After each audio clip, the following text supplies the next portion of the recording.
When Noah and his family were on the ark, they were on board with a lot of animals, so unless God made it happen otherwise, it is logical to assume that the animals were eating and pooping, which presumably means that Noah and his family were cleaning up all that poo. The Bible never actually says it, but it's possible it actually happened. And that is the first of 5 glossed over / it must have happened / what happened next Bible moments. Before going any further, here's the obligatory request to subscribe and click the bell icon to get instant notifications for when RCT posts a new video. Philip and the Ethiopian. So this seems to be how Acts chapter 9 verse 39 plays out. One moment, Philip and the Ethiopian come out of the water. Then, the Holy Spirit snatches Philip away, which could have been a literal physical vanishing. Then the Ethiopian realizes he's alone, and then he continues on his way rejoicing. Okay, but between these moments, there must have been a moment of confusion, where the Ethiopian is like, huh? Where'd that guy go? Obviously no video cameras captured the moment, but we imagine it looked a little something like this. What happened after "Give to Caesar what belongs to Caesar"? Remember when Jesus completely shuts down the Herodians with his famous "Give to Caesar what belongs to Caesar" response? Well, the Gospels mention how the Herodians reacted, but how did the crowd, or at the very least, the disciples who heard that entire exchange, react to Christ's epic mic drop? We don't know for sure, but it wouldn't surprise us if it looked something like this. So give to Caesar what belongs to Caesar, and to God what belongs to God.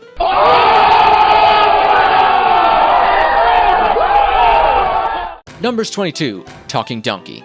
In Numbers 22, King Balaam of Israel was traveling to pay a visit to King Balak. Balaam was tempted to curse Israel against God's commands. Balaam was riding a donkey and accompanied by 2 servants. An angel was on the road, and only the donkey could see it, and it shied away 3 times. 3 times, Balaam beat the donkey into continuing. God then grants the donkey the power of speech. The narrative continues with a dialogue between the donkey, Balaam, and the angel. So what were the 2 servants thinking during all this? The Bible does not specify. Perhaps their conversation went as follows. Dude, is the king's donkey talking? You see that, right? Please tell me you see that.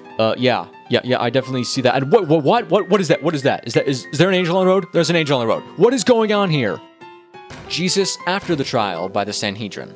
So, it's Holy Thursday. Christ has been betrayed, abandoned, and denied by his followers. He is taken to the house of the high priest for trial, where he is condemned, mocked, and beaten.